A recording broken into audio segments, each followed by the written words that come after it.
l'étape 7, quand on observe bien son regard, donc le smokey eyes est fait, il manque une chose capitale pour un maquilleur et capitale pour toutes les femmes, c'est le sourcil. Le sourcil est la base de structure d'un regard. Donc il est très important d'avoir un sourcil qui soit déjà épilé à la base, bien sûr, et bien tracé. Quand on trace un sourcil, la question qu'on se demande toujours, et ça c'est pas un scoop, hein, c'est où on commence et où on s'arrête. D'accord? Quand on sait et quand on a visualisé où on commence et où on s'arrête, on va pouvoir faire une ligne de sourcil parfaite. Alors, le conseil que je vous donne, c'est vous regardez dans une glace, vous prenez un pinceau quel qu'il soit, je pars du coin du nez pour aller chercher le coin externe de l'œil. Je dois m'arrêter ici, tout simplement. Donc, ce qui veut dire que je vais tricher un peu. Ce qui est très important, c'est qu'entre les deux yeux, j'ai le même espace d'un œil. Donc là, je l'ai. Donc je ne tricherai pas ici, puisque là, j'ai un troisième œil, quelque part, virtuel. Dans le cas où j'aurai plus d'un œil ou moins d'un œil, donc quand on a moins d'un œil, on est obligé d'épiler cette partie. Et quand on a plus d'un œil, on est obligé de tricher avec un crayon sourcil ou un correcteur sourcil, tout simplement. Ça, je pense que vous devez le savoir. On n'épile jamais le dessus de l'œil.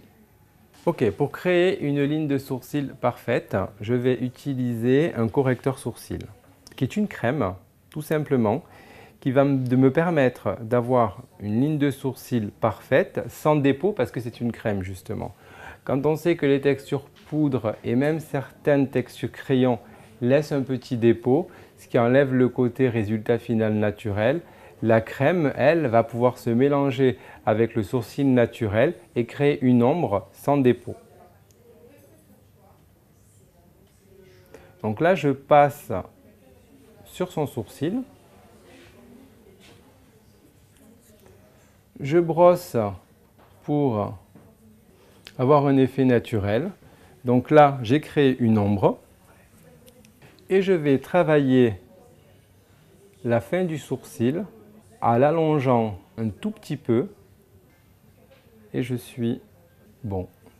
Les accessoires pour les pinceaux, c'est pas grand chose. Donc je vais utiliser un petit goupillon.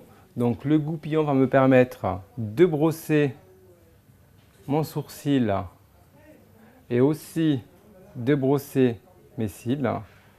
Mais entre nous, on peut même utiliser une brosse à dents. Mais bon, ce que je fais en backstage de toute façon, c'est mon deuxième meilleur ami, la brosse à dents. Et un pinceau à poils dur biseauté pour pouvoir justement travailler la texture crème et avoir une belle définition du sourcil. Pour apporter ce côté unique, ce côté glamour, ce côté sensuel, donc là on a un smoky qui apporte vraiment une belle intensité au niveau du regard. Donc maintenant, je vais utiliser la poudre de diamant. Donc la poudre de diamant, c'est pas de la paillette. La poudre de diamant, ce sont des nacres qui sont concassées finement. Ça va apporter un éclat qu'aucune paillette peut apporter. Je vais la positionner sur la partie mobile de la paupière, tout simplement pour apporter un effet brillant. C'est une couleur qui a été créée exclusivement pour les Smoky Eyes, cuivré, bleuté, jaune. Et là, pour le coup, cette poudre de diamant est tellement fine qu'on a l'impression que sa paupière est même humidifiée, donc ce qui est très tendance. Donc on a ce côté humidifié, brillant, smoky, sans pour autant avoir une paupière collée. Donc il y a un côté désagréable, mais on a apporté une touche de lumière qui est vraiment unique sur un regard. Donc on a vraiment un smoky eyes qui donne une bonne intensité au regard, qui lui donne vraiment un certain caractère, qui exprime pas mal de choses Et le fait d'avoir appliqué cette poudre de diamant, on a l'impression que sa partie mobile est carrément glossée. Donc ça donne vraiment un effet sensuel, très sexy, très glamour. Tout ce que vous allez pourtant voir sur tous les magazines de cet hiver, quoi.